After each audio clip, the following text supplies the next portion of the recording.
Welcome to Supreme Court Opinions. In this episode, you'll hear the court's opinion in Bartenwerfer v. Buckley. In this case, the court considered this issue: can a bankruptcy debtor be held liable for another person's fraud, even when they were not aware of the fraud?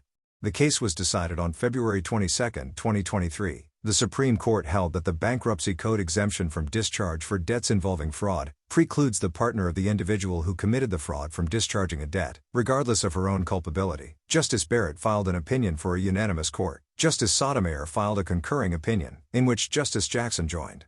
The opinion is presented here in its entirety, but with citations omitted. If you appreciate this episode, please subscribe. Thank you. Justice Barrett delivered the opinion of the court. The Bankruptcy Code strikes a balance between the interests of insolvent debtors and their creditors. It generally allows debtors to discharge all pre-bankruptcy liabilities, but it makes exceptions when, in Congress's judgment, the creditor's interest in recovering a particular debt outweighs the debtor's interest in a fresh start. One such exception bars debtors from discharging any debt for money obtained by fraud. The provision obviously applies to a debtor who was the fraudster, but sometimes a debtor is liable for fraud that she did not personally commit. For example, deceit practiced by a partner or an agent. We must decide whether the bar extends to this situation too. It does? Written in the passive voice, Section 523A, 2A, turns on how the money was obtained, not who committed fraud to obtain it. In 2005, Kate Bartenwerfer and her then-boyfriend, David Bartenwerfer, jointly purchased a house in San Francisco. Acting as business partners, the pair decided to remodel the house and sell it at a profit. David took charge of the project. He hired an architect, structural engineer, designer, and general contractor. He monitored their work, reviewed invoices, and signed checks. Kate, on the other hand, was largely uninvolved. Like many home renovations, the Bartenwerfers' project was bumpier than anticipated. Still, they managed to get the house on the market, and Kieran Buckley bought it. In conjunction with the sale, the Bartenwerfers attested that they had disclosed all material facts relating to the property. Yet after the house was his, Buckley discovered several defects that the Bartenwerfers had not divulged: a leaky roof, defective windows, a missing fire escape, and permit problems. Alleging that he had overpaid in reliance on the Bartenwerfers' misrepresentations, Buckley sued them in California State Court. The jury found in Buckley's favor on his claims for breach of contract, negligence, and non-disclosure of material facts, leaving the Bartenwerfers jointly responsible for more than $200,000 in damages. The Bartenwerfers were unable to pay Buckley, not to mention their other creditors. Seeking relief, they filed for Chapter 7 bankruptcy, which allows debtors to get a fresh start by discharging their debts. While that sounds like complete relief, there is a catch: not all debts are dischargeable. The Code makes several exceptions to the general rule, including the one at issue in this case. Section 523A, 2A, bars the discharge of any debt for money to the extent obtained by false pretenses, a false representation, or actual fraud.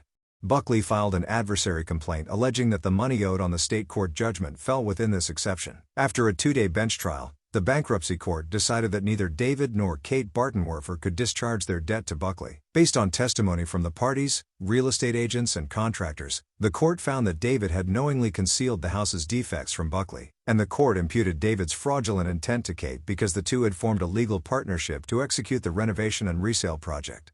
The Ninth Circuit's bankruptcy appellate panel agreed as to David's fraudulent intent but disagreed as to Kate's. As the panel saw it, Section 523A, 2A, barred her from discharging the debt only if she knew or had reason to know of David's fraud. It instructed the bankruptcy court to apply that standard on remand. And, after a second bench trial, the court concluded that Kate lacked the requisite knowledge of David's fraud, and could therefore discharge her liability to Buckley. This time, the bankruptcy appellate panel affirmed the judgment. The Ninth Circuit reversed in relevant part. Invoking our decision in Strang v. Bradner, it held that a debtor who is liable for her partner's fraud cannot discharge that debt in bankruptcy, regardless of her own culpability. Kate thus remained on the hook for her debt to Buckley. We granted certiorari to resolve confusion in the lower courts on the meaning of Section 523A, 2A.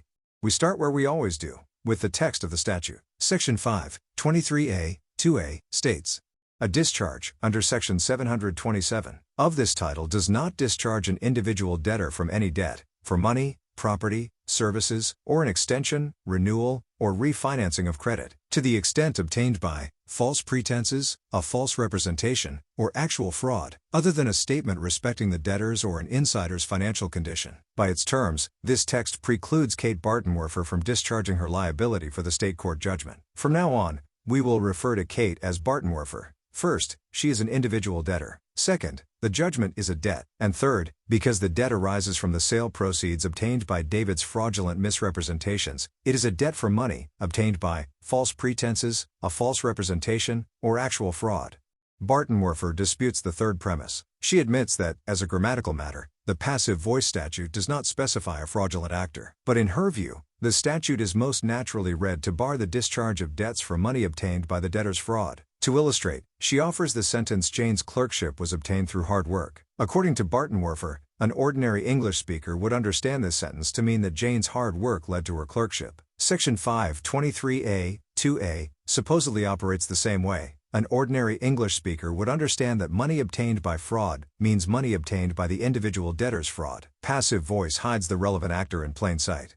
We disagree. Passive voice pulls the actor off the stage. At least on its face, Bartenwerfer's sentence conveys only that someone's hard work led to Jane's clerkship. Whether that be Jane herself, the professor who wrote a last-minute letter of recommendation, or the counselor who collated the application materials. Section 523A, 2A, is similarly broad. Congress framed it to focus on an event that occurs without respect to a specific actor, and therefore without respect to any actor's intent or culpability. The debt must result from someone's fraud, but Congress was agnostic about who committed it. It is true, of course, that context can confine a passive voice sentence to a likely set of actors. If the dean of the law school delivers Bartenwerfer's hypothetical statement to Jane's parents, the most natural implication is that Jane's hard work led to the clerkship. But in the fraud discharge exception, context does not single out the wrongdoer as the relevant actor. Quite the opposite. The relevant legal context, the common law of fraud, has long maintained that fraud liability is not limited to the wrongdoer. For instance, courts have traditionally held principals liable for the frauds of their agents. They have also held individuals liable for the frauds committed by their partners within the scope of the partnership. Understanding Section 523A, 2A, to reflect the passive voice's usual agnosticism is thus consistent with the age-old rule that individual debtors can be liable for fraudulent schemes they did not devise. Searching for a way to defeat the natural breadth of the passive voice, Bartenwerfer points to our observation that exceptions to discharge should be confined to those plainly expressed. This does not get her far. We have never used this principle to artificially narrow ordinary meaning, which is what Bartenwerfer asks us to do. Instead, we have invoked it to stress that exceptions should not extend beyond their stated terms. In Gleason v. Thaw, we held that liabilities for obtaining property did not include an attorney's services because services are not property. In Kawa-Auhau, we concluded that medical malpractice attributable to negligence or recklessness did not amount to a willful and malicious injury. And in Bullock, interpreting the discharge exception for fraud or defalcation while acting in a fiduciary capacity, embezzlement, or larceny, we applied the familiar nociter associus canon to hold that the term defalcation possessed a mens rea requirement akin to those of fraud, embezzlement, and larceny. In each case, we reached a result that was plainly expressed by the text and ordinary tools of interpretation. Our interpretation in this case, which rests on basic tenets of grammar, is more of the same. Bartenwerfer also seeks support from Section 523A, 2A's neighboring provisions, which both require action by the debtor herself. Section 523A, 2B, bars the discharge of debts arising from the use of a statement in writing, 1. that is materially false, 2. respecting the debtor's or an insider's financial condition, 3. on which the creditor to whom the debtor is liable reasonably relied, and 4. that the debtor caused to be made or published with intent to deceive. Similarly, Section 523A, 2C, presumptively bars the discharge of recently acquired consumer debts owed to a single creditor, and aggregating more than $500 for luxury goods or services incurred by an individual debtor, and cash advances aggregating more than $750, obtained by an individual debtor. Unlike subparagraph A, the discharge exceptions in subparagraphs B and C expressly require some culpable act on the part of the debtor. According to Bartenwerfer, these provisions make explicit what goes without saying in A. The debtor's own fraud must have given rise to the debt.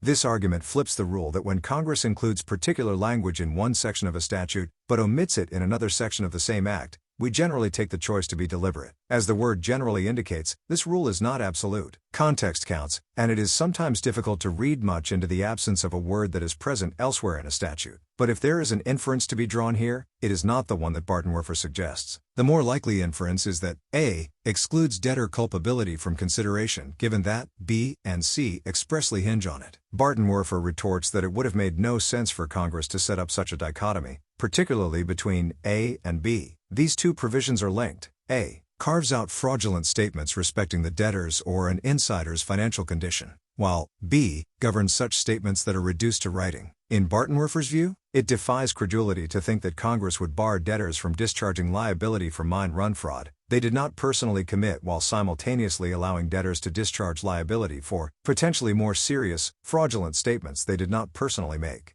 But in field, we offered a possible answer for why B contains a more debtor-friendly discharge rule than A. Congress may have wanted to moderate the burden on individuals who submitted false financial statements, not because lies about financial condition are less blameworthy than others, but because the relative equities might be affected by practices of consumer finance companies, which sometimes have encouraged such falsity by their borrowers for the very purpose of insulating their own claims from discharge. This concern may also have informed Congress's decision to limit B.S. prohibition on discharge to fraudulent conduct by the debtor herself. Whatever the rationale, it does not defy credulity to think that Congress established differing rules for A and B. Our precedent, along with Congress's response to it, eliminates any possible doubt about our textual analysis. In the late 19th century, the discharge exception for fraud read as follows: no debt created by the fraud or embezzlement of the bankrupt shall be discharged under this act. This language seemed to limit the exception to fraud committed by the debtor herself, the position that Bartenwerfer advocates here. But we held otherwise in Strang v. Bradner. In that case, the business partner of John and Joseph Holland lied to fellow merchants in order to secure promissory notes for the benefit of their partnership. After a state court held all three partners liable for fraud, the Hollands tried to discharge their debts in bankruptcy on the ground that their partners' misrepresentations were not made by their direction nor with their knowledge. Even though the statute required the debt to be created by the fraud of the bankrupt, we held that the Hollands could not discharge their debts to the deceived merchants. The fraud of one partner, we explained, is the fraud of all, because each partner was the agent and representative of the firm with reference to all business within the scope of the partnership. And the reason for this rule was particularly easy to see because the partners, who were not themselves guilty of wrong, received and appropriated the fruits of the fraudulent conduct of their associate in business. The next development, Congress's post-Strang legislation, is the linchpin. This court generally assumes that, when Congress enacts statutes, it is aware of this court's relevant precedents. Section 523A2 is no exception to this interpretive rule. So if Congress had reenacted the discharge exception for fraud without change, we would assume that it meant to incorporate Strang's interpretation. But Congress went even further than mere reenactment. 13 years after Strang, when Congress next overhauled bankruptcy law, it deleted of the bankrupt from the discharge exception for fraud, which is the predecessor to the modern Section 523A(2)(a). By doing so, Congress cut from the statute the strongest textual hook counseling against the outcome in Strang. The unmistakable implication is that Congress embraced Strang's holding, so we do too.